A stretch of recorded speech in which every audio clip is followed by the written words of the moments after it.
find the One Piece and become king of the pirates!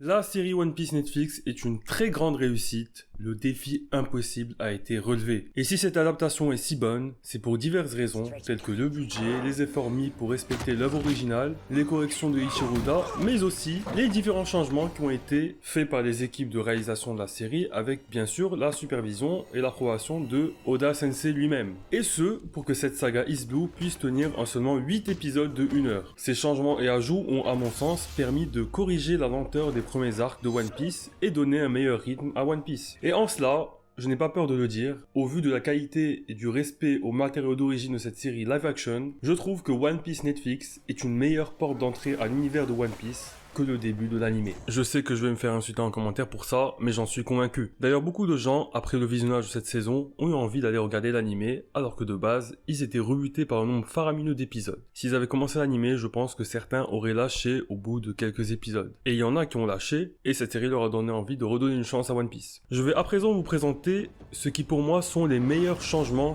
/ ajouts de la série One Piece Netflix. N'hésitez pas à vous abonner pour d'autres vidéos sur cette série ou sur d'autres animés. Il y aura notamment une vidéo sur les pires changements de l'adaptation One Piece Netflix. Un des ajouts que j'ai préféré, c'est d'avoir montré comment Zoro s'est retrouvé condamné sur la croix. La scène dans le bar était stylée, ça lui a permis d'avoir une scène de combat, en plus de celle plus tôt avec Mr. Seven. Et le voir se battre vient donner plus de crédibilité à son rêve de devenir le meilleur sabreur du monde qu'on découvrira plus tard. Là où dans le manga et l'animé, d'abord il nous donne son objectif, et ensuite il se bat et nous montre sa force. J'ai bien aimé ce parti pris, et puis c'est toujours cool pour ceux qui ont déjà vu l'anime ou lu le manga, de nous montrer ce qui était juste évoqué dans ces derniers. Après son meurtre en début d'épisode, on pouvait se dire que ce n'était pas forcément un bon gars. Mais avec cette scène, on change d'avis. C'était aussi une bonne idée de, dans la foulée, avancer cette scène où Zoro mange les onigiri tombés par terre de la petite enfant. Luffy est témoin de cette scène, et ça aussi ça apporte du poids à sa proposition plus tard de rejoindre son équipage.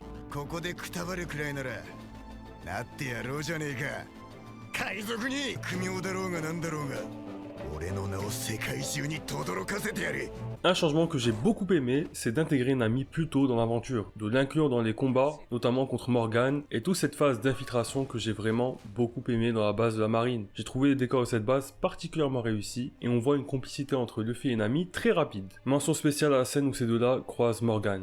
C'est vraiment du pur One Piece. Un changement global que j'ai beaucoup apprécié en cette série, qui la rend beaucoup plus réaliste, c'est le traitement des blessures et à quel point les personnages sont blessés lors des combats. Vous le savez, dans One Piece, les personnages se blessent durant les combats, perdent énormément de sang et pourtant ne meurent pas. Ils se reposent un peu, se soignent et hop, c'est reparti. Luffy contre Arlong par exemple se fait mordre le ventre, contre Krieg il se prend plein de balles pointues, etc. Mais non, tout baigne. Et Zoro, sa blessure contre Mihawk est abusée dans le manga. Dans la série Netflix, ils ont choisi des blessures plus légères et que les blessures graves tuent vraiment, mettent vraiment en danger de mort en tout cas. Luffy contre Kuro, Luffy est moins blessé, il a juste une égratignure sur le torse. Contre Arlong aussi, très peu blessé. Quand il fait son finish move, Arlong n'a pas le temps de lui mordre le ventre. Et Zoro, sa blessure contre Mihawk est certes relativement grave, mais elle est bien moins profonde et sanglante que dans l'anime. Mary dans le manga se fait transpercer par Kuro, mais survit, alors que dans le live action, il meurt. Et bon, se faire transpercer par plusieurs lames comme ça, normalement tu ne survis pas quoi. En tout cas, tes chances de survie sont faibles.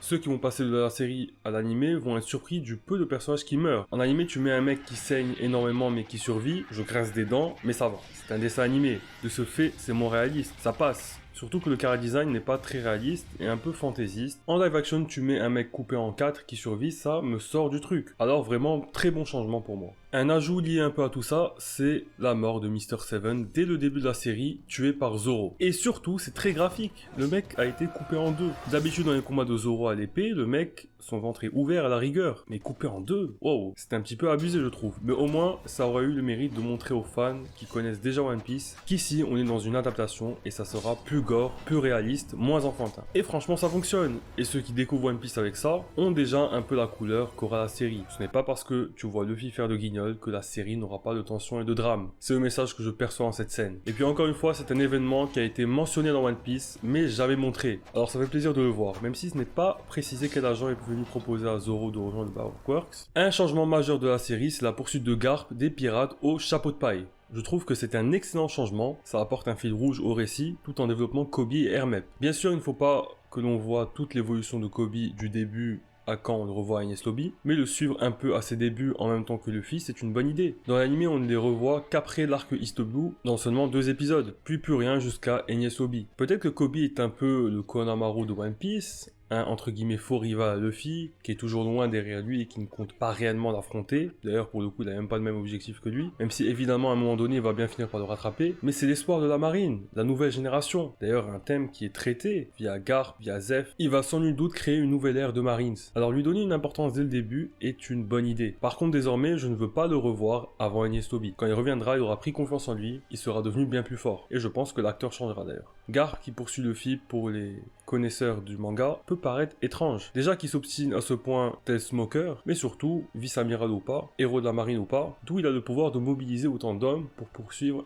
inlassablement des pirates qui n'ont même pas de prime sur leur tête, sans que personne ne fasse aucun commentaire. Bon, moi je trouve que c'est bien, ça lui a permis de voir Zeph, de parler de l'ancienne génération, et puis ça met en avant Garp dès le début, qu'on te dise dès le début que Luffy a son grand-père qui est haut gradé dans la marine, ça en jette quand même, ça suscite l'intérêt du spectateur, alors que nous on apprend bien plus tard que c'est son grand-père, il me semble. En fait, au début, les Marines, franchement, ne sont pas perçus comme une grande menace, comme un grand danger pour Luffy et son équipage. Mettre Garp dès le début, qui est surpuissant et qui a un lien avec le héros, ça nous montre rapidement que la marine sont une menace et on se sent davantage impliqué contre eux grâce à ce lien de parenté. Et la finalité, c'était pour que Garp vérifie que Luffy était prêt à se lancer sur Grand Line. C'est beau. Et d'ailleurs, ce changement est pertinent parce que il va à la suite d'un autre ajout qui est la présence de Garp sur l'échafaud de l'exécution de Gold Roger. Un autre changement que à titre personnel j'ai aimé, mais qui n'est pas passé auprès de pas mal de monde, c'est d'avoir fait l'arc Kuro en ambiance horrifique à huis clos dans le manoir de Kaya. Moi j'ai vraiment beaucoup aimé. L'arc Kuro en anime est vraiment long, les combats contre les membres d'équipage de Kuro ne sont pas très impactants en vrai, ils sont pas tous très intéressants. On pourra peut-être regretter l'absence de Django, oui, les 3 gamins qui sont sous la coupe de Usopp, mais avoir épuré le tout, jouer sur l'ambiance du manoir et profiter de la construction de ce manoir pour faire l'arc là-bas, de nuit, franchement c'est une très bonne idée. Kuro qui poursuit Kaya dans le manoir, qui essaye de la débusquer, en plus il a tué Mary,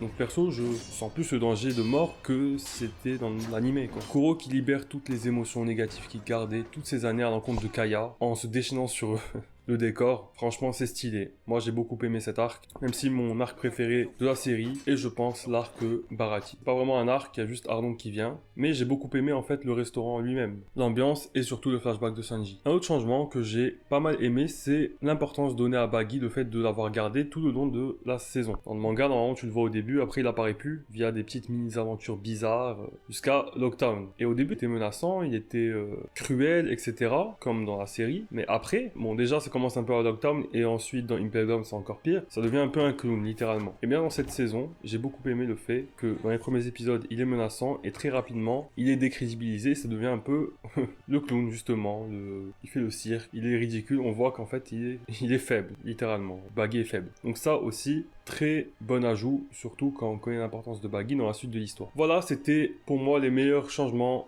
/ ajouts de la série One Piece Netflix. Donnez-moi vos changements préférés dans les commentaires. N'hésitez pas à vous abonner pour ne pas rater la vidéo sur les pires changements. Et sur ce, je vous dis, Jana, et n'oubliez pas, je n'ai pas d'ennemis.